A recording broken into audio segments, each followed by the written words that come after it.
Yeah.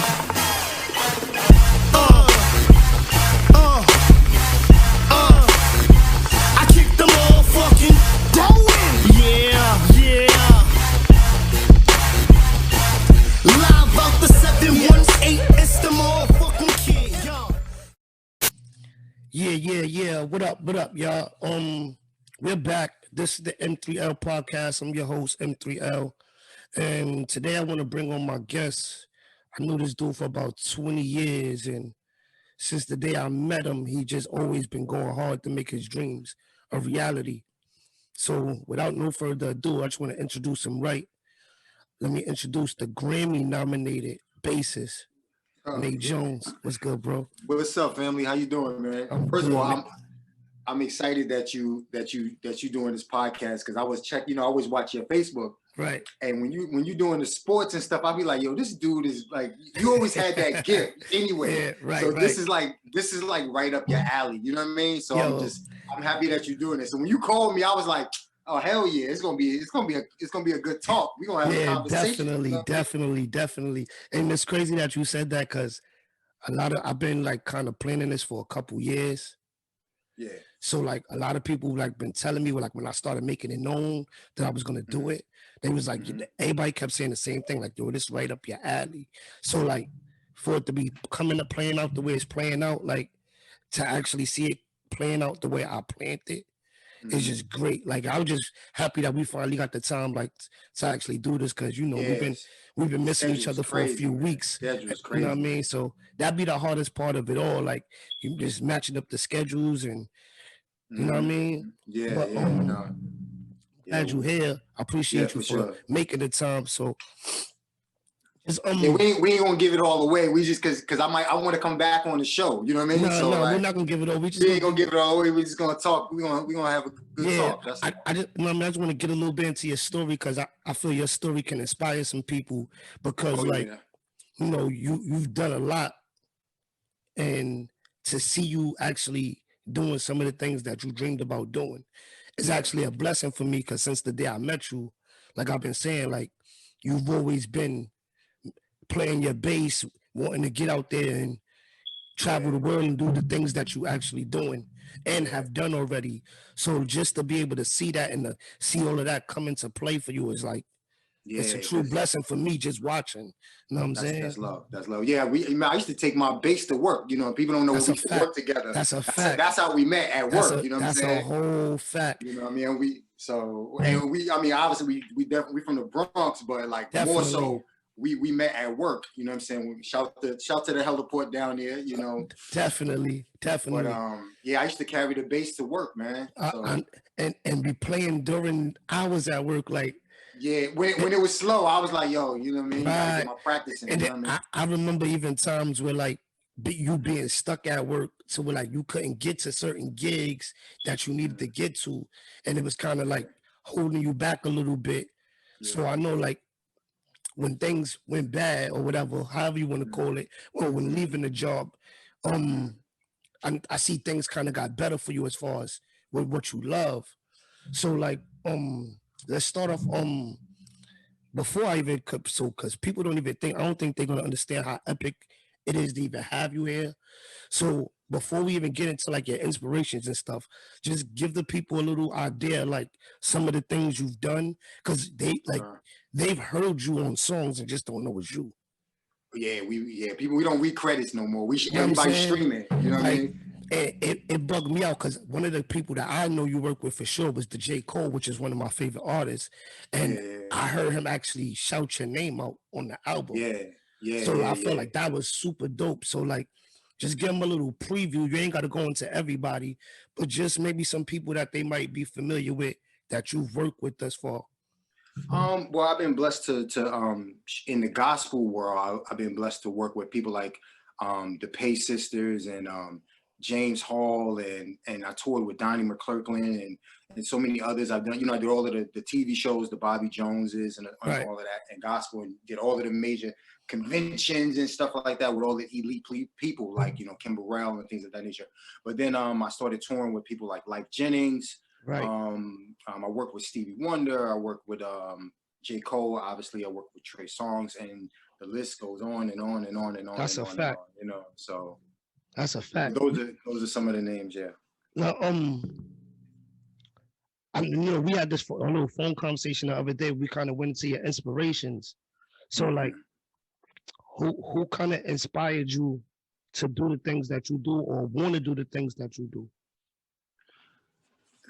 It starts with my peers, you know, the people that was around me, man. Everybody, Right. like just my family and my church family, like, you know, my cousin taught me how to play bass. Right. And, you know, I was playing drums at the church, you know what I'm saying? So it was like me, Space, and everybody, but like Space was cheating, man. He had a drum set at the house, so I couldn't practice, you know what I'm saying? He was Right. nice. And I was like, yo, man, I gotta like go over to this other thing. So, you know, my cousin taught me how to play bass, and then that was just, you know, I started getting inspiration from just the people that was around me as I was, and then you meet other musicians, Right. and Right. you start to see like, oh, they over here doing that. Oh, I can do that, and I can do that. I could tour, you know, you know what I mean? So it's like Right. a lot of inspirations, you know what I'm Right. saying? And even like what you just said, like, that's why I kind of wanted to bring you on, because, like, you know, us, you know, we're in the hood, so, you know, most parents, most kids feel like they either got to play basketball, sing, rap, or something of that nature to kind of make it out. Yeah. And, like, although, like, you did like the entertainment thing, like, you're a musician, Right. you know what I'm saying? Like, a lot of people don't look to play instruments no more. You know what I mean? Like, my father played multiple instruments. My uncle played multiple instruments. My aunt, you know what I'm saying? Like, that was their era. So I found it kind of feel like our people kind of like shied away from that. Yeah. So, like, I feel like your story could maybe inspire somebody like who ain't thinking about that. I have a lot of students, and especially during this pandemic, I mean, we lost a lot of lives, but it was a blessing for me because it just made me sit and reevaluate a lot of different things. Right. So rest in peace to all the people that we lost during Definitely. COVID last year and this year. But my goal at one point was to just birth. My goal, the number was like 30 to 40 new musicians into the world. You know what I mean? And I did a special package for kids, and I did a special package for adults. Adults where, you know, in 1 month I can have you playing. And then I made the price so low that it was just like, listen, man, we got to get more people with this instrument in their hand, because the further they go, the further I'm gonna go. You know what I mean? Like, you know how this thing go. Right. So shouts to all like my mentees. I got like 10 bass players under me that are ridiculous. Wow. Killing. Not just bass players, you know, other musicians, cats that play keys, cats that play guitar. Because you know, I used to run that open mic out in Brooklyn. Right. So that was the Taste the Stage thing, right? Taste the Stage, yeah. Right. So when I did that for like, I'm still doing it. So but we did it consistently for about 10 years. And we had a platform where we literally, everybody that's somebody now that we know in the musician world, they hit that stage. And at that time, we was doing it for the love, man. We wasn't even making no money. It was just more like we were just so happy to play. And then thank God, you know, our passion turned into work. You know, work for us so that we can support our families and do the things that we want to do. You know, that's dope. That's dope. So let's get into well, I know you played in the church and things like that of that nature, but like when could you say like you got that first like kind of like big break to like? I think it's all man, I gotta really think about that. That's a good question, because all of the steps led all of the steps that we went through, like even working at the job, we dealt with celebrities that helped me. Like, I was like, oh, they're just regular people. Right. You feel me? You know what I mean? To like touring with my church when we were younger. We used to go down south and we used to tour. Right. So like I was already doing that. It just the person in front changed. It was this artist, it was this instrumentalist, it was this artist, and some of the people you know, some people you don't know. But we've been doing that. But I think that I've had a lot of opportunities. I think on the R&B side, I would say the Lyfe Jennings, because thank God, like all of the artists that I played for, when I worked with them, they were all at their peak.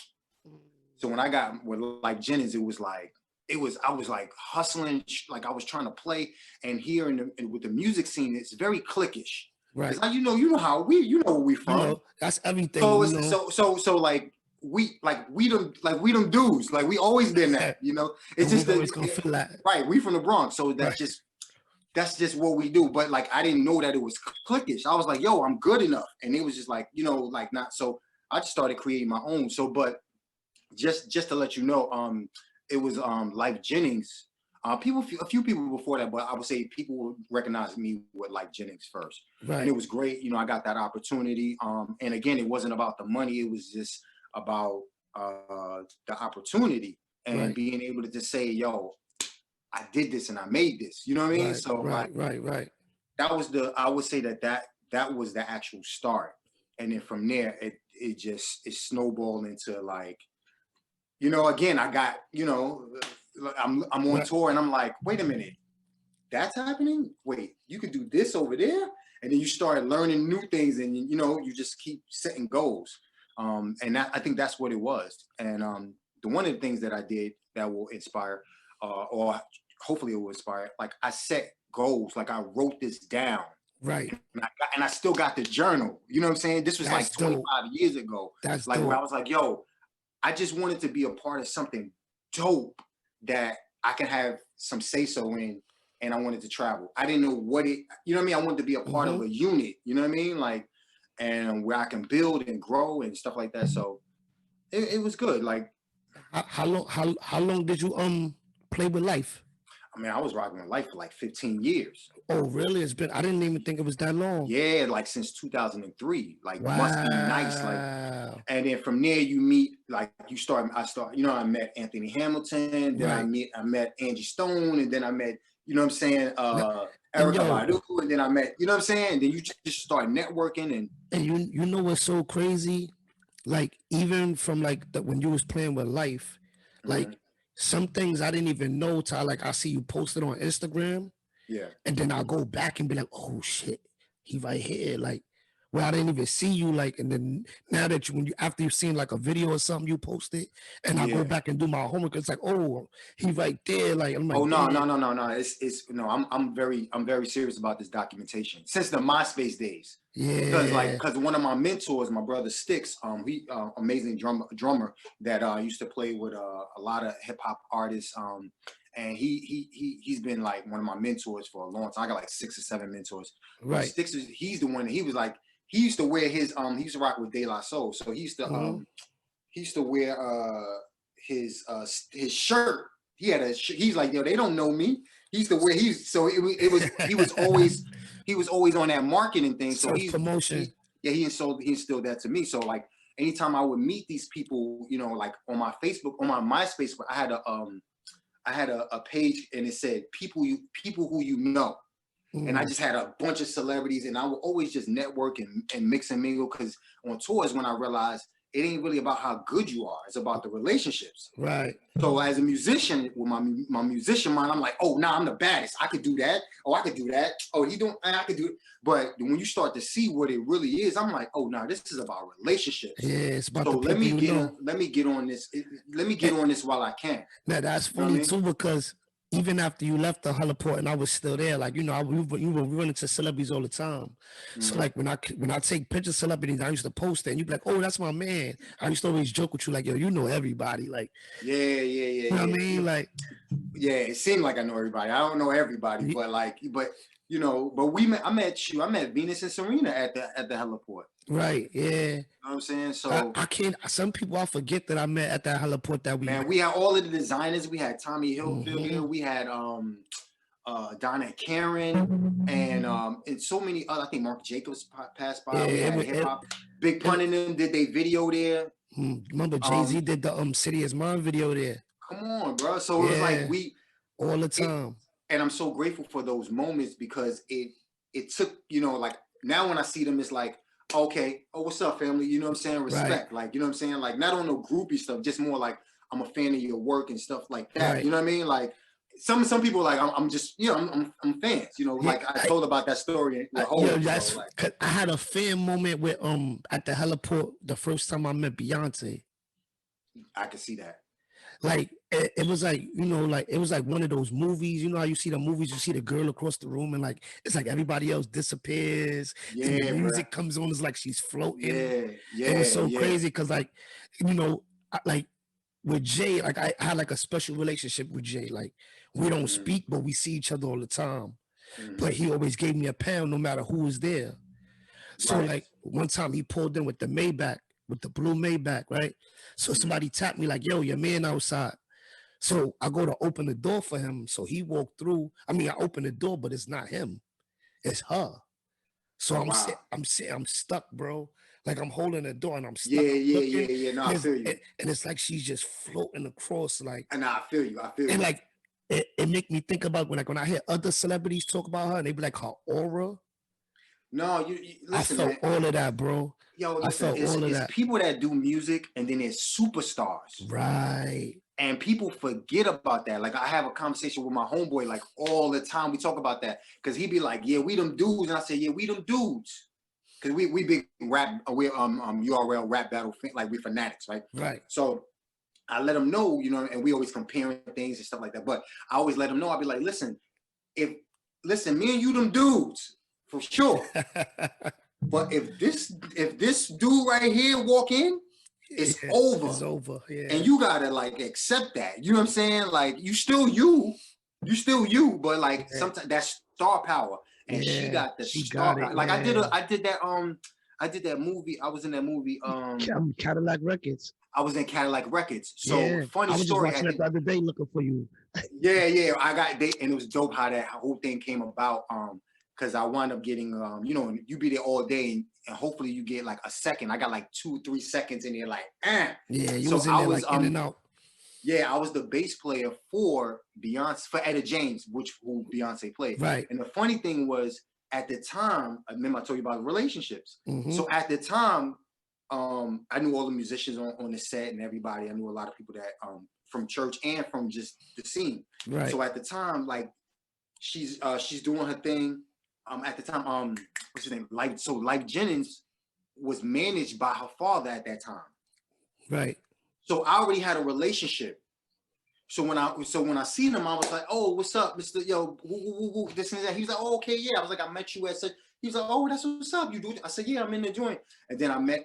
He introduced me, so I met her. I met Right. Beyonce, and then I was like, "Ooh, I'll be on my picture moment," and it was like, I looked at the scene. I said, "Okay, this is a good time because it's not like ain't nobody around. She chilling. Right. It ain't like you know what I mean, like."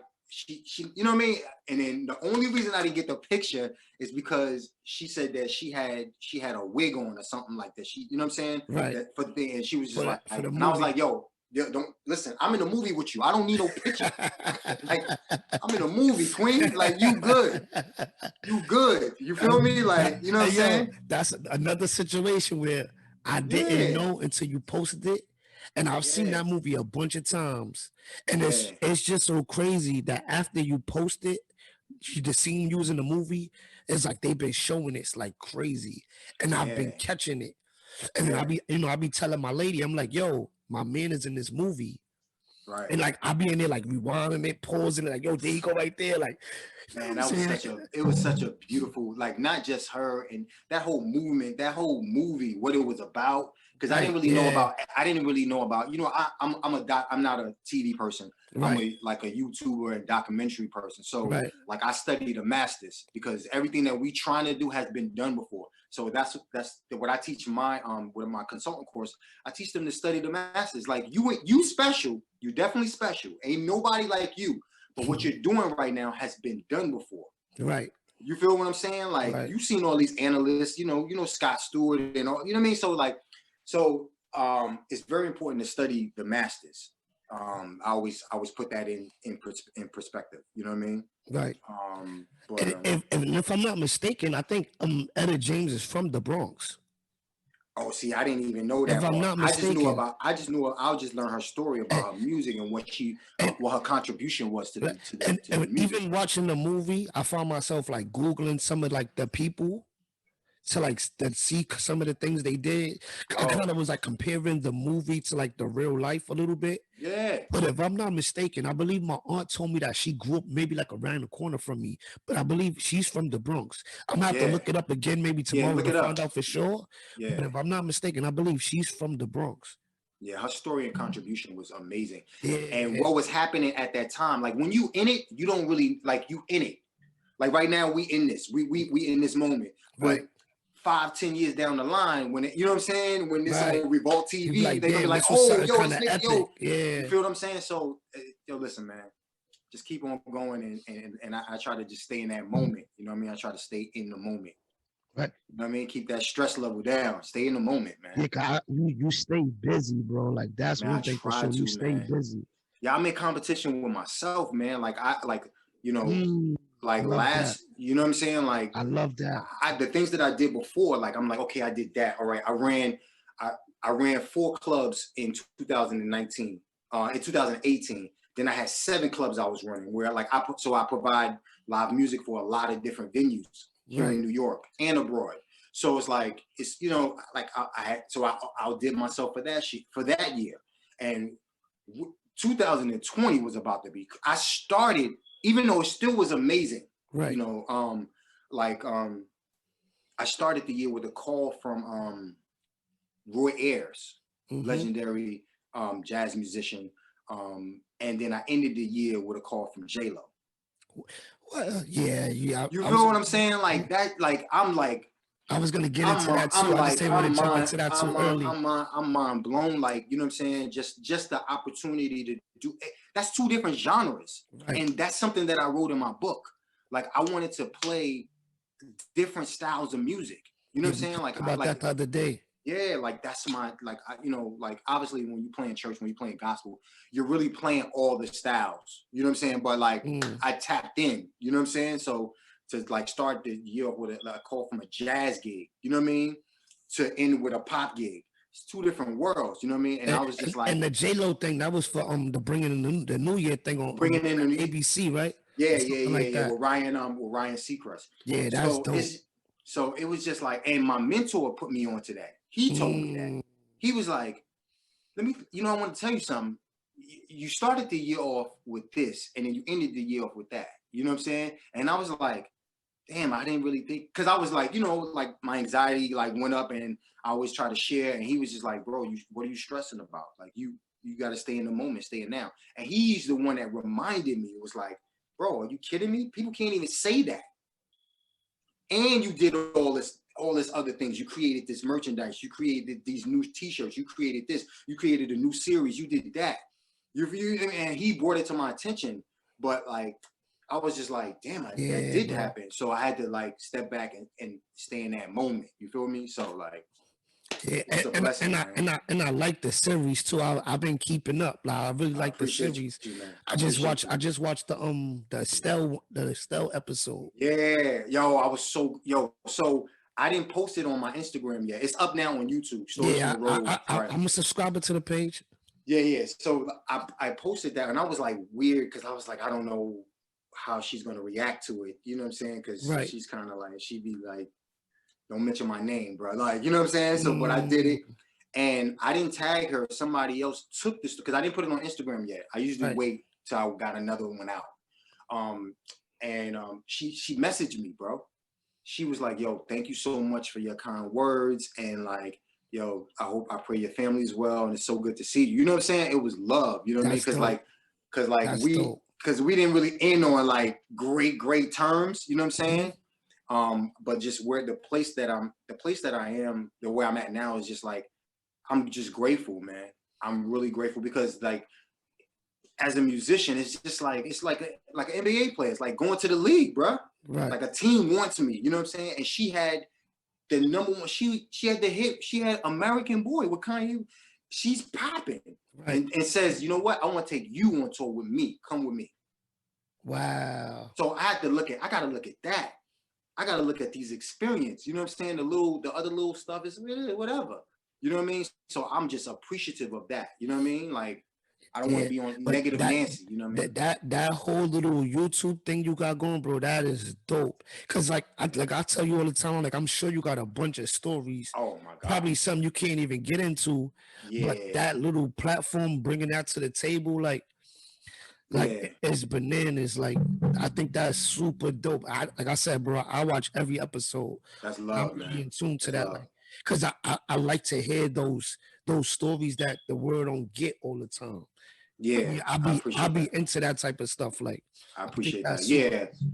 Super, I really appreciate that. And I think that where I am now, again, it's just a spiritual journey where it's just like for the last 20 years, I've dedicated my time and my energy to help build everyone else's brand. Right. You feel me? Like I was with Cole in the beginning. Like when he was like, yo, we got this guy, he got signed, like, you know what I'm saying? That was the mixtape side, right? Yeah, like he got signed. I checked him out. I was like, oh, dude, is nice. And I was just like, all right, let's do it. You know what I'm saying? It wasn't and I was already with a major artist, you know what I'm saying? But it was just like, yo, my relationships, my boy Elite hit me. It was like, you know what I'm saying? Like, yo, I said, yo, let's do it. You know what I'm saying? And I didn't know that he was going. I didn't know. And just to clarify, you played on In the Morning, right? Yeah, I played on a lot of records, man. I played on all. Yeah, because even sometimes when I'm hitting you and I'm like, yo, that's because you know now to the point where like I hear a Cole song, I'm hitting you like, yo, this is you. Yeah, I played on a lot of records, man. But In the Morning, Can I Hit in the Morning is one of the records that I worked on. I really like that. I like that record a lot, man.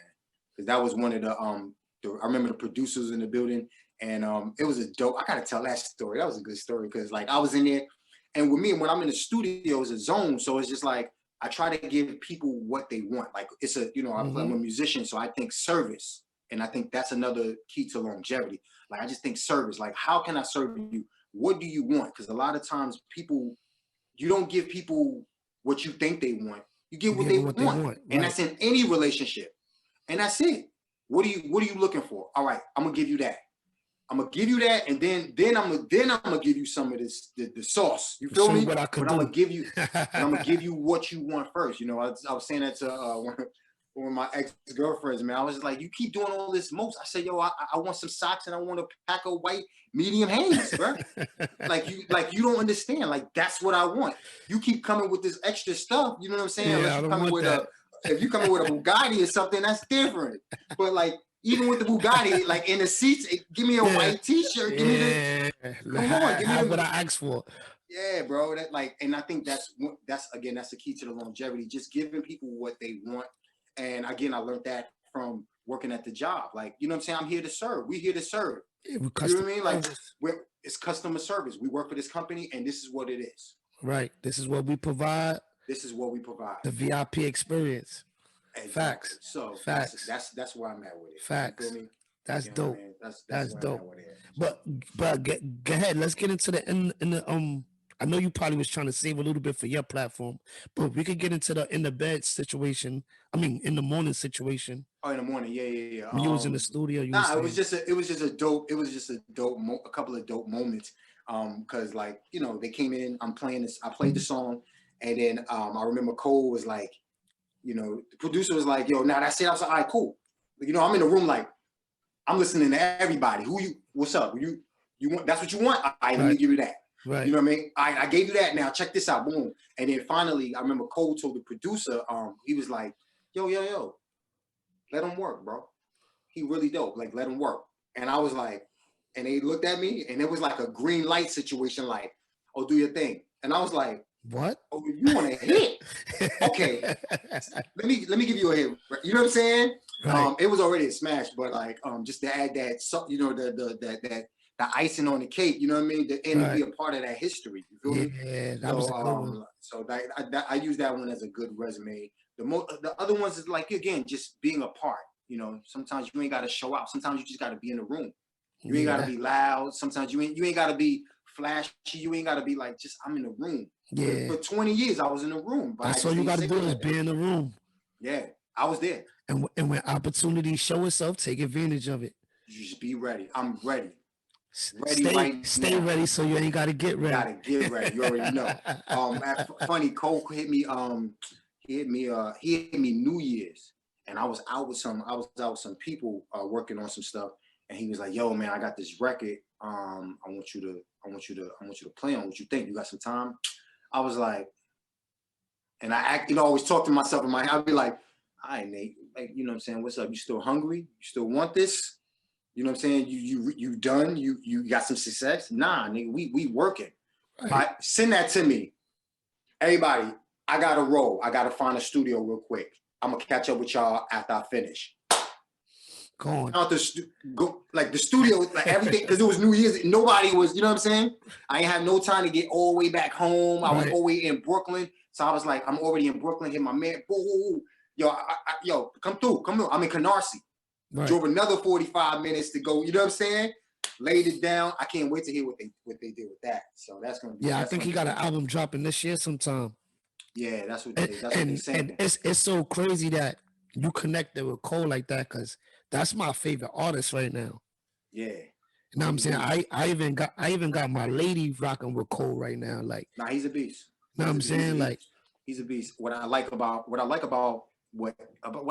him is the originality. Right. You know what I'm saying? Like, Snoop. I was watching this documentary with Snoop. No, it was just an interview, and he was basically saying, like, it's just a different day. Like, back in the days, we used to call it biting. He biting my style. Right. And now you turn on the radio, it don't even matter who it is. It's the same flow, same cadence. He was like, everybody's. I think I seen that interview. I think it was him and G Unit or something talking. Yeah. He was like, West Coast niggas used to sound like West Coast niggas. East Coast niggas used to sound like East Coast niggas. Now everybody sound like Future and Migos. Exactly. Like, yeah, that's what I'm saying. Like, and shouts to Flex. Sometimes he be playing like, he always say he'll play a beat, drop a bomb, and he'd be like, "This what New York sound like." And I'd be like, "That's what New York sound like." That's why I got so much love for the Griselda guys. Yeah, I got you.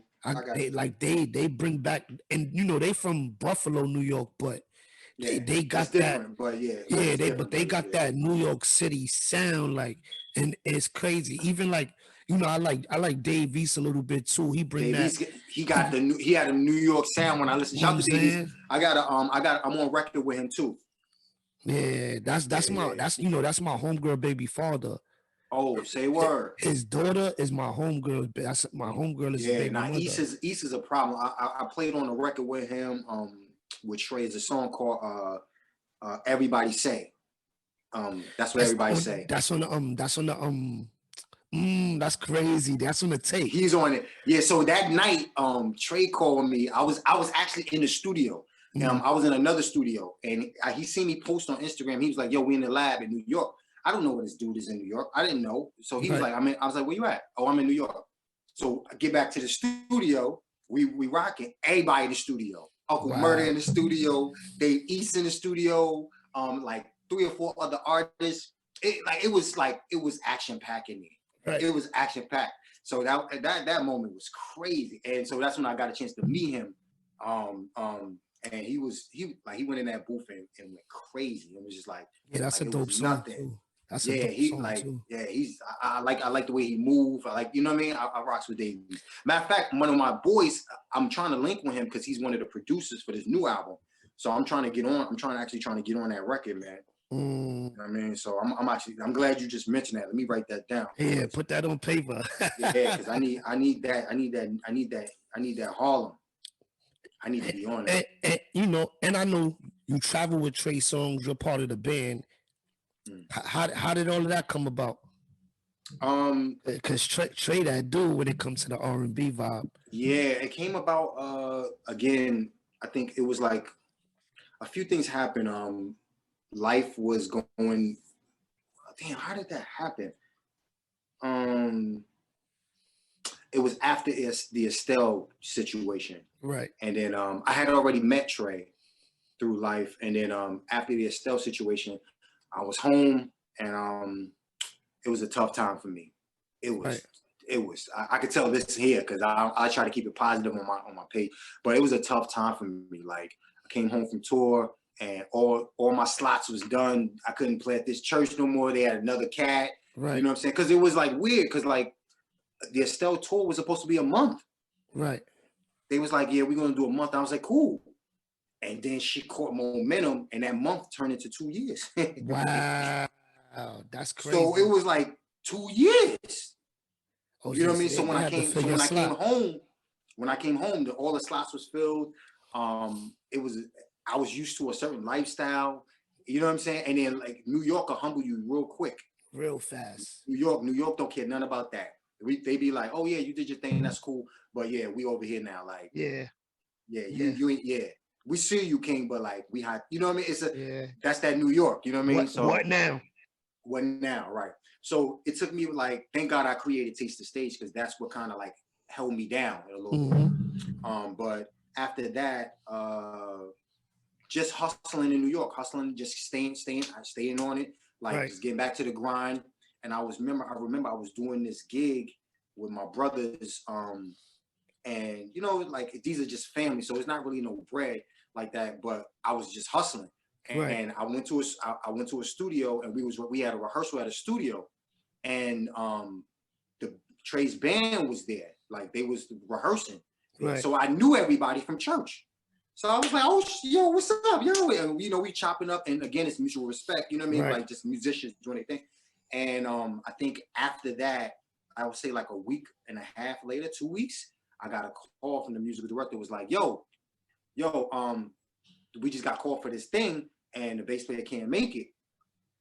And that's what it was. Wow. And I was like, at first I said no. Remember, I didn't really know.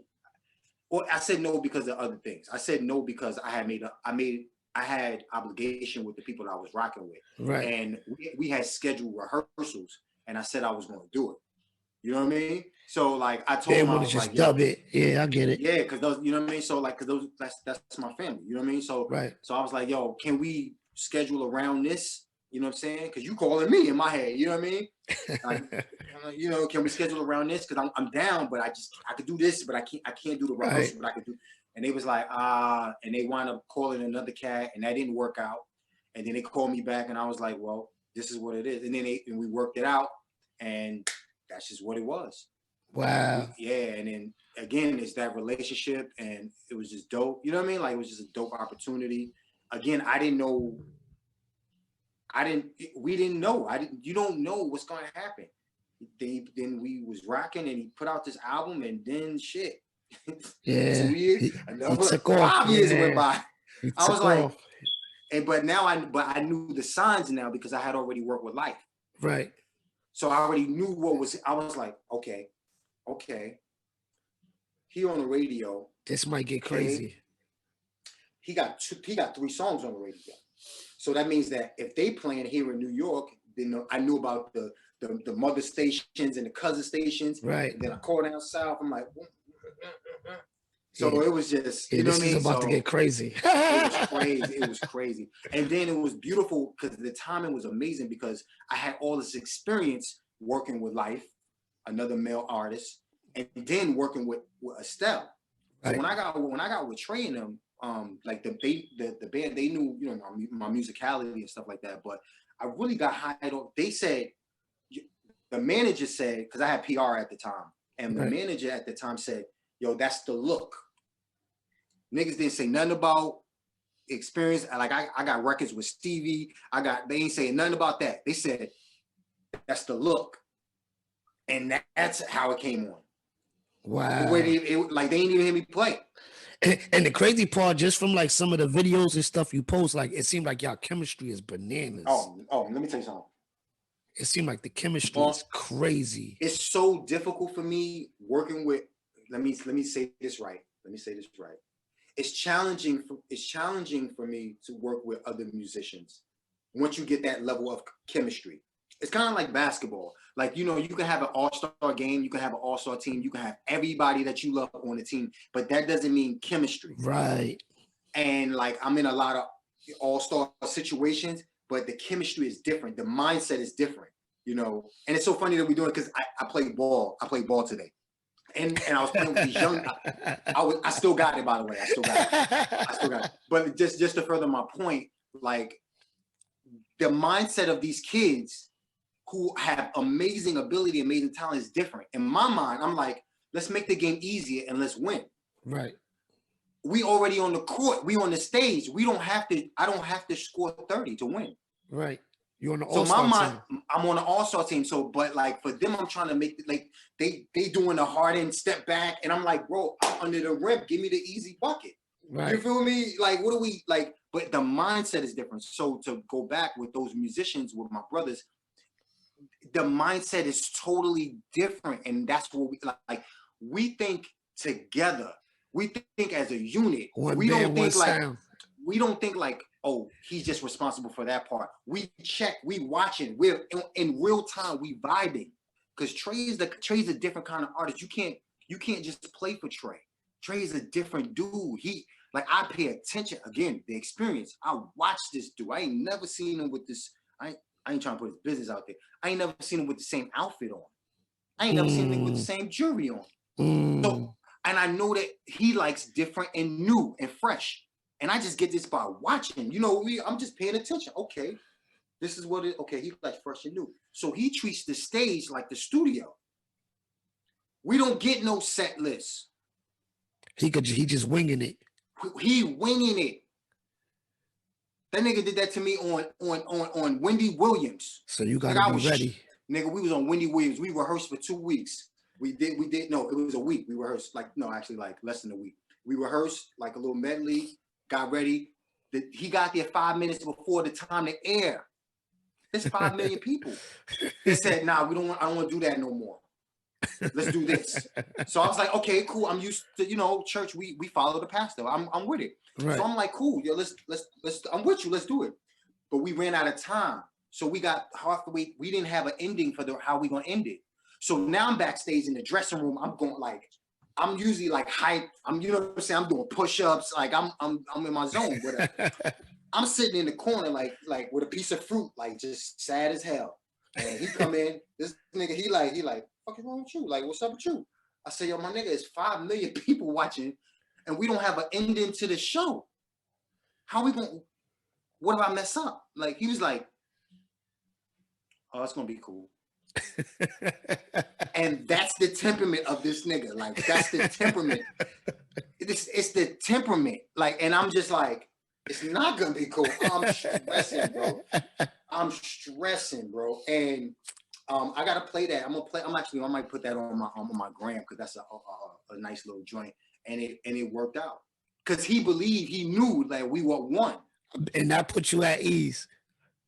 It put me at ease when it was done, because like for me, TV is different than a gig. Right. TV, because you got to remember, like I got haters, like we got musician haters that they, you know what I'm saying, like literally, like they want the slot. It's not me personally, because they cool with me, but they want the position. Right. You feel me? So it's like they want, you know what I mean? So it's like I don't want to give people no ammo. First of all, I don't want to embarrass the family name. That's right. Number one. That's number two. It's a competitive thing. They waiting for you. They waiting on your downfall because we've been, you know what I mean? Like just like basketball, they waiting for you to get hurt so you come in and fill a spot. Yeah, so they could play. But like it's just your mindset and how you think about it. Like with me, I was never hating on the guys that was getting these gigs. Like there's like 3 other bass players from the Bronx that were getting all the work, and I was so happy for them because in my mind I was like, you know what? This is amazing. Because if they get the gig. And they was getting all the gigs, like all these nice R&B gigs, like the Carl Thomases and the Marios when they was popping and all. And I was like, so when he leaves, that means that all of this is open. So I was like, this is a great opportunity. Right. So you on tour? Everything over here is mine. I'm going. This is mine right now. I'm gonna sweep up everything you can. I'm gonna sweep up everything because like, and it's no, you know what I'm saying. And you feel me? And when you come back, if they want you, whatever, yeah, you can have it back. Everybody gets a turn. You know what I'm saying? Like Dave Chappelle said in his thing, he says the key is to start and don't stop. So that's it. That's it. You know what I mean? You don't. I'm working on a piece right now that I'm about to drop on Instagram. And I'm so excited about it because it's something I would never play. They all know I could play hip hop, jazz, R&B, rock music. I've proven that. Like I don't want no cosigns. I don't want nobody. Don't give me no cosigns. I did the documentation. I got the footage. You see for yourself, because I don't want nobody to, because it could be good or bad, right? Right. I want it here. I got the work already. I'm Rock showing proof. here. Key bass here. Upright here. Jazz here. You know what I'm saying? Right. Neo soul, big band, whatever you know what I'm saying? Whatever like we could do. Rock music. What do you want to do? What genre of rock you want to do? You know what I'm saying? Like you play any other instruments outside of the bass? I play drums, but I produce, so I play a little keys. I play a little keys, and bass is my main instrument. Yeah, I know that. You know what I mean? So, but that's my joint. So that's just me, just chopping it up and talking, about it. So, nah, that's what's up. That's dope. Like, I'm still passionate about it. Like, I'm still like, you gotta keep that, bro. Like, and for you to still have that after all these years, it's dope. Yeah. Like, some people, like, especially in today's time, niggas like attention span be 10 seconds. Oh, yes. Like, you know what I'm saying? 2 seconds. It's crazy. So, like, to even be in the game, what, 30-something years or whatever it is? I would say professionally, like, about close to 20. Yeah. Even I would say that. 18. I would say 18 years. Now that's crazy, because I feel like I knew you maybe about 19, 20 years. Mm-hmm. Something of that nature. Yeah, I was playing, but like I was still learning. You know what I'm saying? Like I was really like learning the instrument and really, you know what I'm saying? And then I started paying attention to other people and what they were doing and getting advice and studying. I still study to this day. You know what I mean? But see, that's one thing I do remember just from when I first met you, was like you didn't play around with it. You took it serious. Like you always wanted to get better. Even though people might have been saying, yo, you nice, you always knew that it was still room for improvement. Nah, bro. Again, you got to study the masters. And then also, like, just growing up in the Bronx, man, I was bad, man. Like, I was a bad kid. Yeah, who wasn't? Like, I was a bad kid. You know what I'm saying? And I got into a lot of trouble. So once I found the liking of music, like, everybody in my family literally was like, push. Like, he likes something. Let's go with this. And then, it was good, It was just, thank God for my mom and my aunt, God bless the dead. Definitely. For that Allen to and my mom just like my godmother and my mom just pushing, and it was just it's just a beautiful thing, Yeah, and I'm still growing and I'm still learning. Like I'm just always just trying to implement new information, that I gain. So yeah, that's just working dope, on it. Yo, that's dope. So tell me a little bit about the Taste the Stage. Like I see you post about it a lot. I know it's basically like live music. Yeah. So Taste the Stage is a glorified open mic that I started. I want to say about 17 years ago.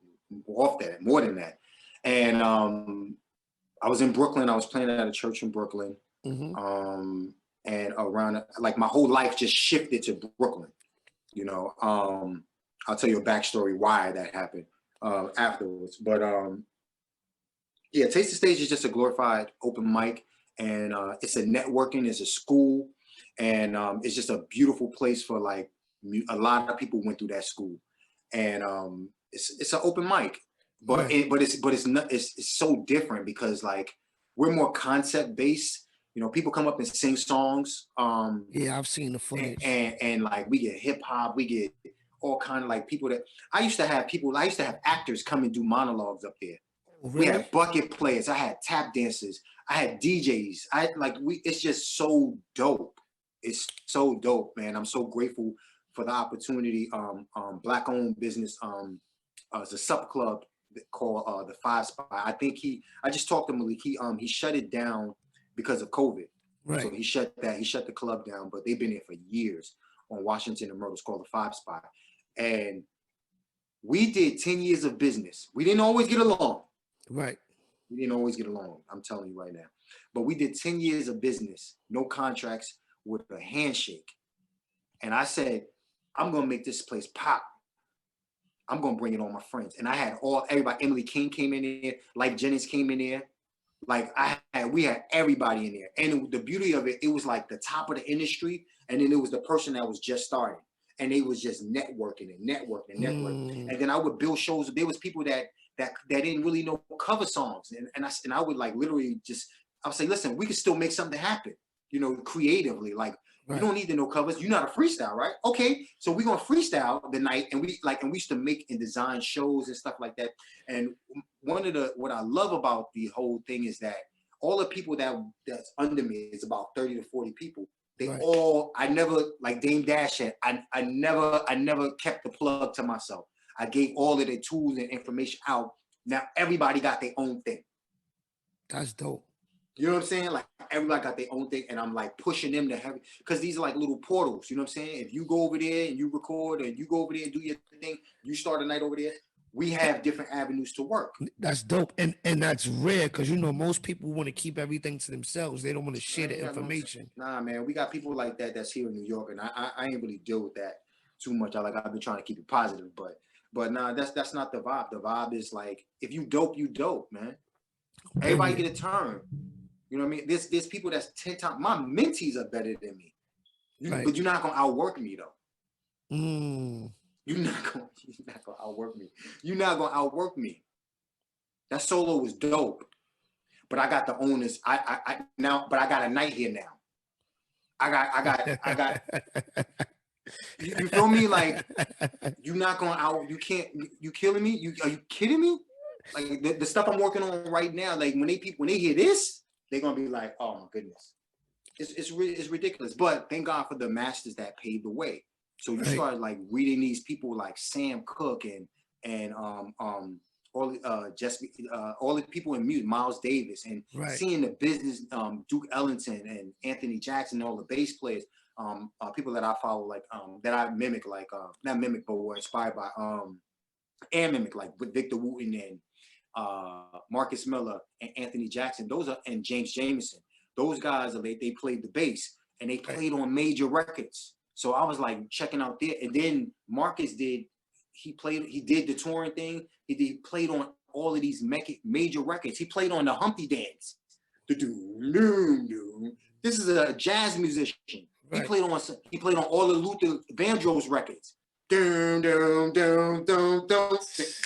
That's Marcus Miller on that. And then I saw that, I was like, oh shoot. And he was playing, then Anthony Jackson playing on bass on Money, Money, Money.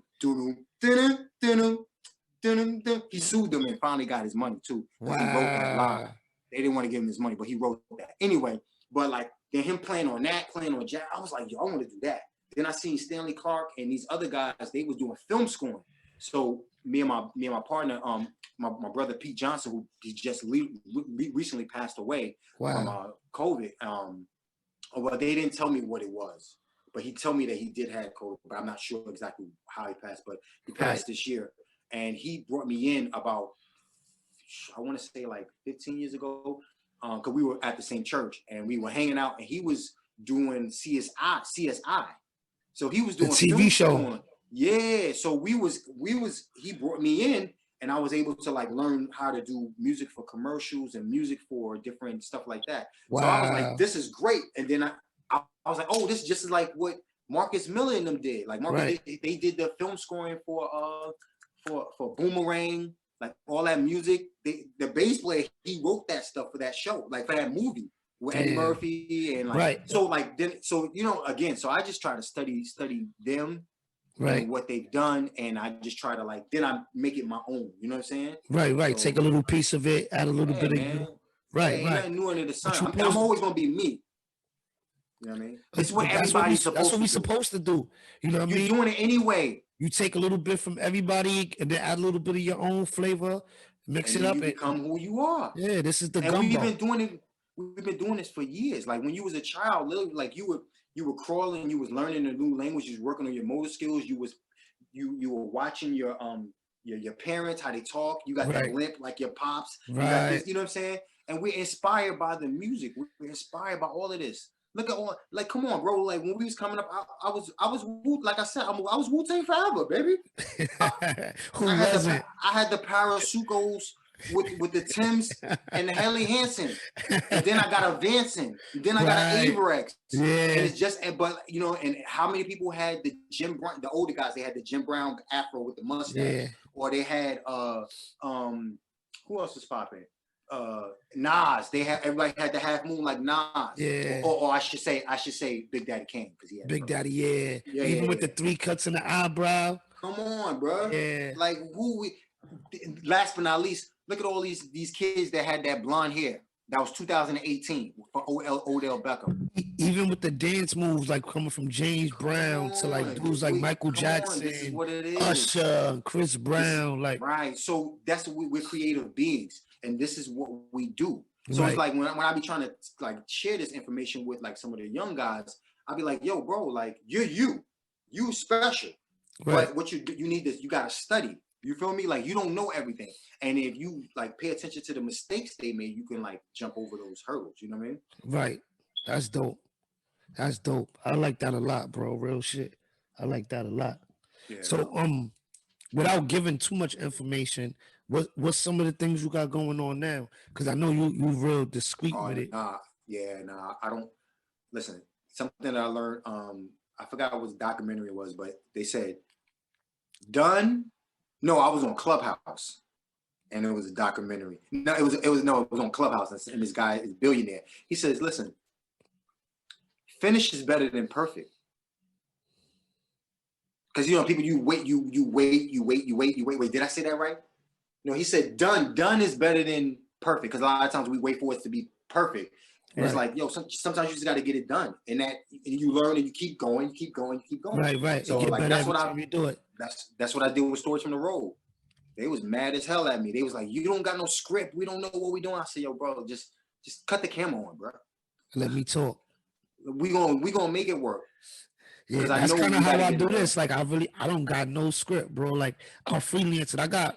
I take little notes down of certain things I want to touch, but it's more so like free conversation. Right. You know what I'm saying? Most of the people that I bring on here, I know. Right. So like it's certain things I do want to talk about, but I just want it to be a free conversation, like if we were just talking regular. You know what I'm saying? Like even when we spoke on the phone the other day, I was like, hold on. That was getting crazy. Yeah, I'm like, hold on. Because we were talking years, man. It's been a minute. So and unfortunately, because of the social media, like I feel like I see everybody. That's why I don't call nobody. Right. And I changed that in 2020. I changed that. And I ain't gonna hold you, bro. I'm really not a call people type of person. Yeah. No, I got you. And the person I probably speak to the most, like that from like who we know, is probably Sean. Yeah, Sean. Yeah, I just I talked to him.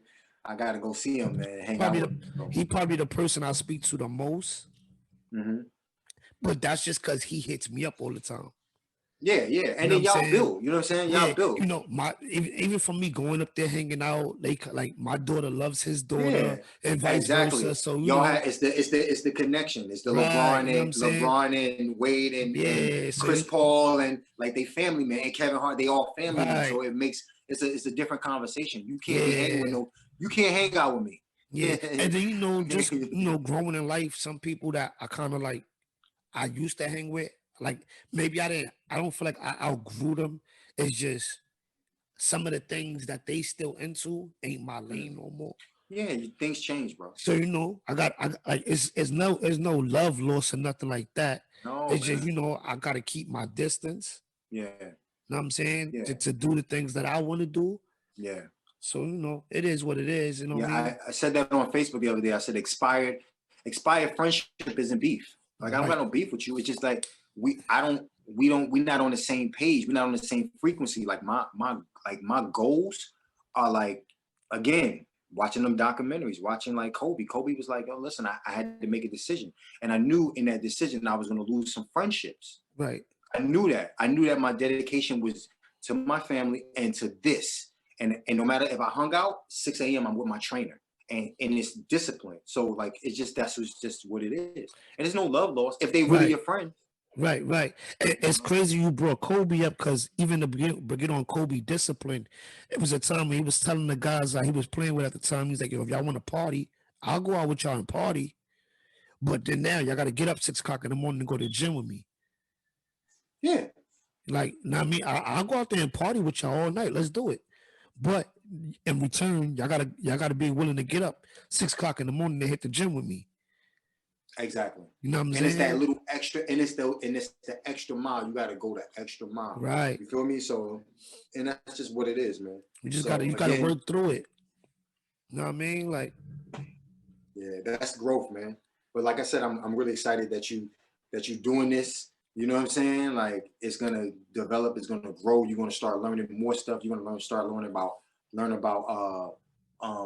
lighting. You're gonna start learning about appearance, because like with these things, you know, when you do different episodes, you be like, damn, I wore that. I can't wear that again. I can't. So it's like it gets kind of. So for me, I was reading about these. It was a billionaire YouTube that I was checking out, and three of the billionaires, they wear the same clothes, right?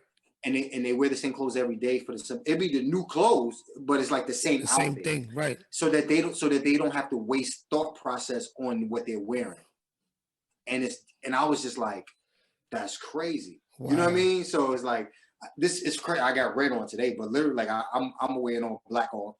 You know, that's what I got to wear at work all the time. So I ain't got to think about it. But that's crazy. You're gonna keep developing and growing. You know. And another funny thing, like, you don't even know, like, even the last time we spoke on the phone, like, you kind of inspired me in a way, like, just in what you be saying, like, you always watching the Masters, like, excuse me, like, when I decided to do this, you know, I kind of promoted it for a while before I was actually ready to put it out. And only that because I was doing a lot of research. I was watching a lot of other podcasts, just Googling a lot of things because I wanted everything to be just the way I saw it. You know what I'm saying? In my head, the way I envisioned it. So I had to get things to make the sound better, things of that nature. Like, and then like I just I'm happy that I got the microphone. Right. Then you're gonna wind up having you're gonna have your banner with the name of your show and you know what I mean? Yeah, I got a place that you, or you know, I got you. Yeah, we'll talk. Yeah. You know what I mean? Then you're gonna start having a lighting situation. Then you might even get off of Zoom and go into another frequency. You know, like, because I was even, you know what I mean? I'm trying to get. I got a spot where people can actually come. Okay, cool. With the whole COVID thing, I've been keeping it to Zoom. Because I like, you know, to keep it safe. I don't got time to catch nothing and bring it back home. So, you know, this is more safe. It's what's going on right now at the same time. So right now I'm playing with this. I freaked the design so it looks good. Yeah, the flyer was dope. I'm saying the intro looks dope. So, like, you know, even if people don't know me or just tuning in, the intro gravitates them to, like, they want to see more. So, like, most of the people I try to bring on is people like yourself. Like, we're inspiring stories. My motto is we here to inspire. Yeah, well, that's what it's supposed to be. You know what I'm saying? So, like, you know, I want to bring people on whose story might not be the regular story, might be a little different, but even still, like, they're successful. So I want to show people from where we from, like, there's other ways to be successful than our normal thinking way. Like, you know what I'm saying? So, like, that's why I say, like, then I was really trying hard to get you up here, like, and our schedules was just I was definitely going bananas for weeks. It was definitely going down. So even when you hit me like, yo, I'm like, oh, I gotta make this happen. Like, usually at this time I'm asleep, bro. Yeah, I feel you. Now, you know what I'm saying? We on a late night, but like, I still got a lot of work to do. So like, once you hit me, like, boom, I'm like, yo, I'm you know, I put the kids to sleep. I'm like, I'm gonna make this happen tonight, like, because I gotta get you on here, and I knew this was gonna be dope. And like you said, I want to bring you back on here, so we're not gonna get into too much. So before we close out, like, just give the people your sites, okay, YouTube, so they can tune in. So for me, all my social media is the same. Is Nate Jones on bass. I just keep it same. If you want to send me a Cash App, you can send me a Cash App at Nate Jones on bass. That's BASS. So that's all my social media. I try to keep it because so they can find you easily. You know. And that's on YouTube, right? Yeah, I got a YouTube. Well, you know, we got 2 other YouTubers that's coming too, but that's a whole nother situation. Yeah. I'm here for it. I'm here. I'm here, bro. Like, I see everybody moving, and I'm excited but like, let's not get crazy. I'm still here. I'm still a competitor. You know, like it's so funny we talk about like basketball, like, you know, like D Wade and LeBron were brothers, Right. but D Wade wanted that he wanted the $30 million McDonald's commercial. Right. Not in a, you know what I'm saying? Like, I'm just saying. Not in no type of malicious way, but no, but it's just like, so I got, listen, man, I'm here for it, bro. I'm here for it. Like, I'm even just talking to you right now. I'm just like, like I was talking hella shit on the gram the other day, or today. I posted. I was just like, I just want to let everybody know you got less than 2 weeks to get your thing together. Yeah, I'm gonna punch you in the face until November 14th. I just seen that before we jumped on here, so I'm like, you talking shit. I'm not playing. you know, I think because I played ball today, you know what I'm saying? Like, and I'm in that mode, you know what I'm saying? The young pup was talking. I was like, you sure? Because you trying to, I'm just trying to get that. I'm just here for the cardio, okay? Right. Like, you know what I'm saying? Like, we masked up. It is what it is. But like, you start talking, now it's a different me. So like, I'm already on. So that. But I was so grateful for it because like that's what's been missing. You know what I'm saying? Like just being sheltered in because of COVID, not being able to go outside, not being like you forget about that. And go out there and get a little wreck. Yeah, that testosterone boost is up, baby. Let's go. What's happening? So I haven't played ball in years, bro. Yeah, I'm still with it. I haven't played ball in years. I'm still with it. But you work out regularly and all of that, like so. I try to. Yeah. So you kind of in shape. I try to, man. No, I mean, no. Don't get on your podcast talking about you play ball. No, nigga. Tell niggas I used to give niggas buckets. Don't give me. Nah.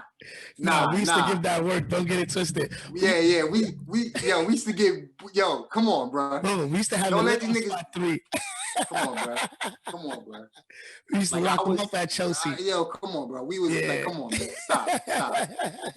I was talking to Cuzzo about that. I was like, because I played ball in all of the tournaments all through the Bronx, the projects. So I was playing all the projects, like Forest Project, My Haven, Gun Hill, like all of the 3-on-3 tournaments, and all. I was in all of that.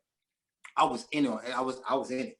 So, but yeah, I'm here. I'm here for it. My lateral movement was great. You know what I mean? I still had like control, which was great. Like I was surprised about that. Like I had control. I could get to where I wanted to. It was just the stamina was pretty much there. But we did it was a lot of games. We played like 4 games. Damn. First 2 I was bucking in. Cause like I don't think to score first. You know what I'm saying? Like I like to dish and facilitate. Yeah. You know what I mean? Like see, I don't want to score. That's how I like to facilitate, but with me, my timing is off. Like I can't do a lot of the things at the speed I used to could do it too. Yeah, you was fast, bro. So you had this low dribble, like they can't. I'm not going down there to get that ball. Like and if you go down there try to get that, you in trouble. Yeah.